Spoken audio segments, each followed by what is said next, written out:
What's up, guys? So, I've got something I've been wanting to talk about for a little bit now. Let's see here. Let me get rid of that. So, what I'd like to talk about, first of all, let's see here.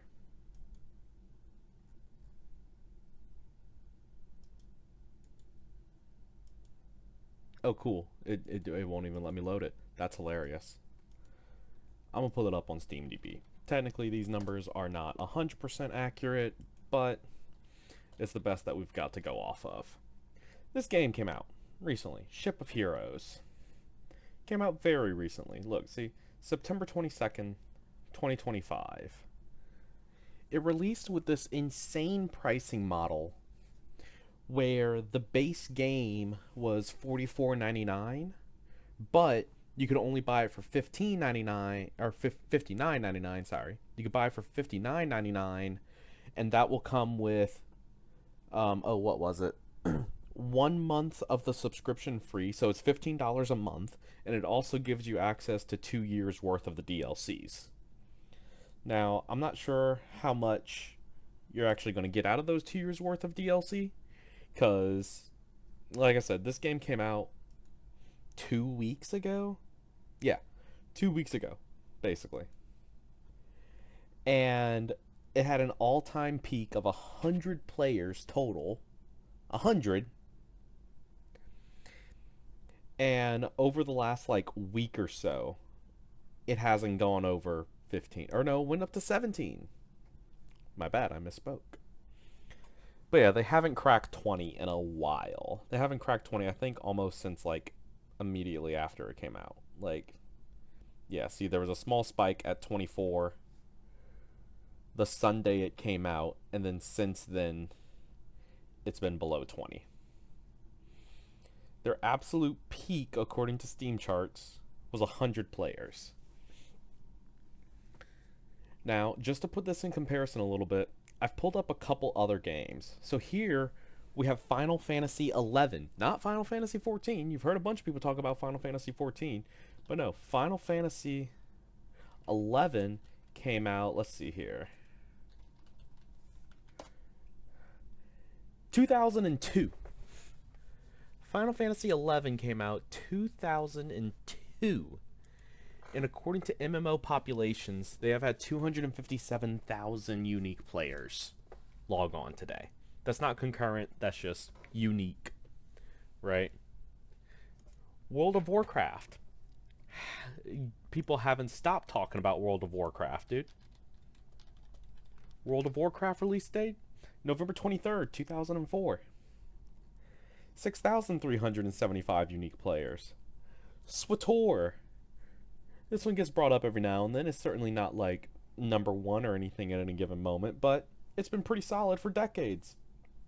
54,000. Elder Scrolls Online, a game that I personally like. Okay, I have a very complicated relationship with Elder Scrolls Online because I'm an Elder Scrolls fan, and it messed with too much lore, and I'm just not too big of a fan of it from an Elder Scrolls perspective. I think it's a perfectly fine MMO. 155,000 concurrent players. Guild Wars 2, 150,000. Path of Exile 2. This just isn't even fair. Almost a million different unique players today. This is insane. All of those games, I'm pretty sure, significantly cheaper than Ship of Heroes. Like, how much would it cost for me to play WoW right now? World of Warcraft. Let's see here. Download. Pre-purchase. Okay.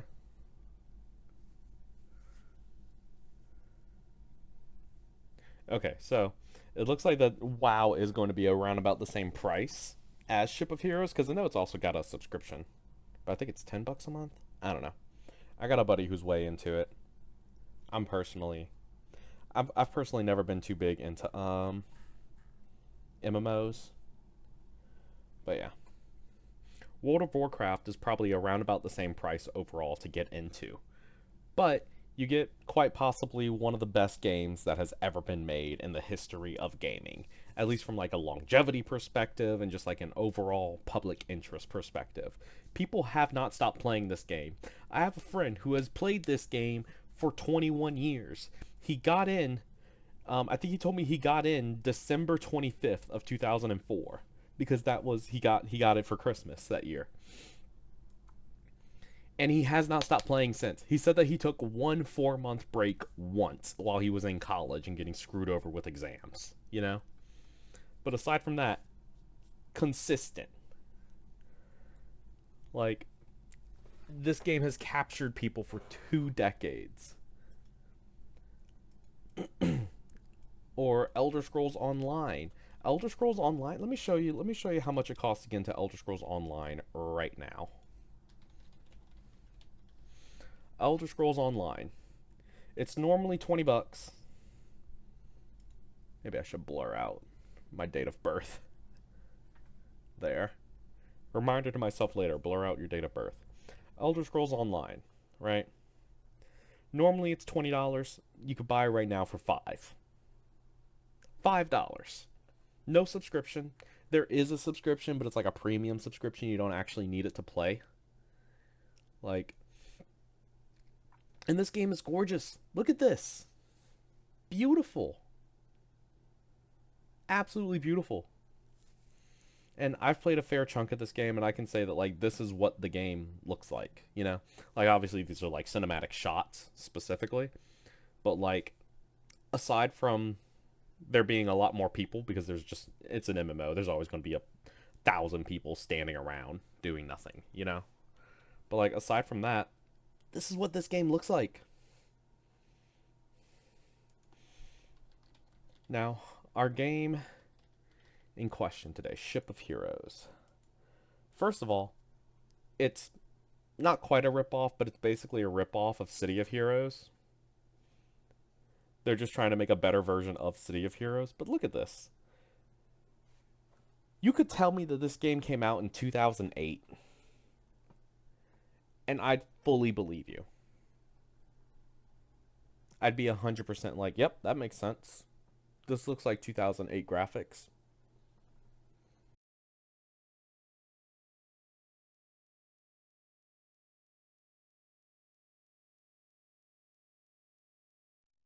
Hello? Okay, sorry about that. My mic just turned off for no reason. That was weird.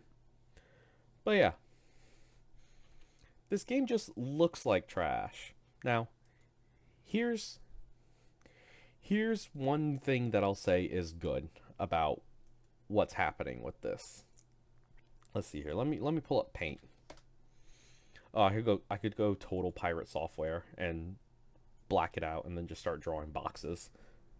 I'm not gonna do that though. He's too controversial right now. But look, so here's the thing about. Oh, I need a. Let's give me a straight-ish line here.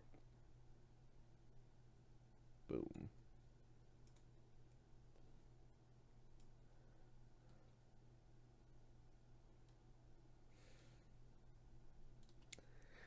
So, in general, gaming has been becoming more and more expensive, right? We've been seeing that. We've seen Nintendo start to price their games at $80.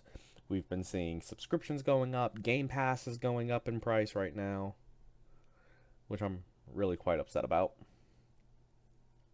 But in general, we've been seeing gaming prices go up and up and up and up and up.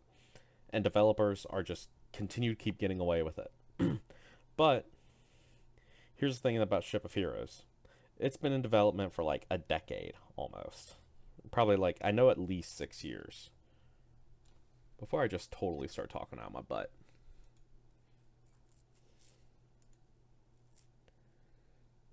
Let's see here. So the original, like the first few videos, at least on their channel, were from about 8 years ago. Now, they could have been working on it well before then, but at the very least, they've been working on this game for 8 years. And for 2017, this game looks trash. Like, I don't care about Dave's Hot Chicken. Damn.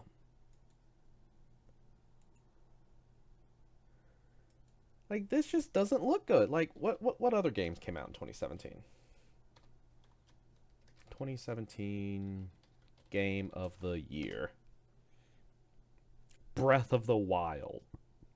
Maybe not the best game to offer as a contrast for like, hey, look at these games. These games look great. I love Breath of the Wild. I think it looks beautiful, but it's not exactly winning like overall like complexity of graphics and things like that. It's a very simple game, and honestly I love it. Cuphead, incredible looking game. Nier Automata, Overwatch, Hellblade Senua's Sacrifice. That's a beautiful game. The Last of Us Part 2, like incredibly like incredible looking games were coming out at the same time that they were like, "Hey guys, let us brag about this." This Sims 3 looking grass. Like it's incredible that they thought they could get away with such an obscene pricing scheme. Honestly, if they would have, instead of saying like $60 bare minimum buy-in, if they would have done something like base game $20 maybe, and then like maybe a $10 a month subscription, maybe even just like a $5 a month subscription, you know, something that's small enough for people to be able to forget that they have, you know, they would be seeing way bigger numbers than this. Oh, actually, no, stop it. They'd be seeing way better numbers than this. I don't know how much better. I'm not quite that good of a data scientist, you know. But it's incredible that they thought they could get away with the pricing scheme that they came up with. Like, surely they had to realize that this game wasn't going to be all that. It's not going to be the next, it's not going to be a WoW killer. It's not going to be a Poe killer. Like, but they priced it as if it would be. They priced it for a game that's all the way up here. They priced it as if it's like one of the best games to come out this decade, you know? But in reality, they've got a game that's like probably around about here at best. Like, but what this could mean is that developers might be able to look at this and see this as a failure and understand the reason why it's failing. It's failing because of the obscene pricing model. And maybe, just maybe, developers will start to realize that if their games cost too much money, we're just not going to buy them. We're just not going to care. Because I don't know about y'all, but I have a ton of games in my Steam library. An obscene amount of games that I need to get through. I haven't played most of these. Like, just straight up. I own them, but I haven't played most of them. And I could stop buying games. I could never purchase another game. And I have decades worth of content already in my Steam library.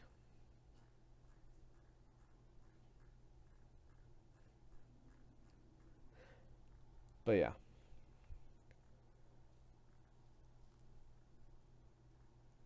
This is my take, guys. Let's stop allowing for developers to get away with these crazy pricing models.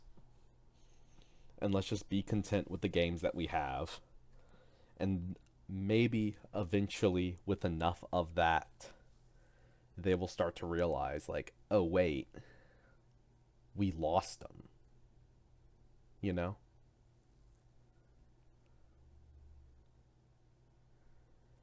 But yeah, that is the reason why I think that Ship of Heroes might actually has the potential to become one of the most influential games this decade.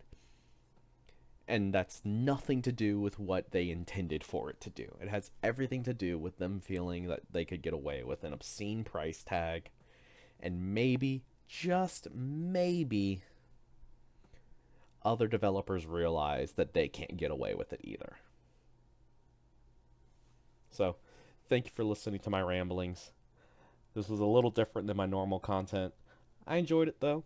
A little like ad hoc, a little just all over the place, but let me know if you guys like it, and I might make more. Thank you all for watching. Peace!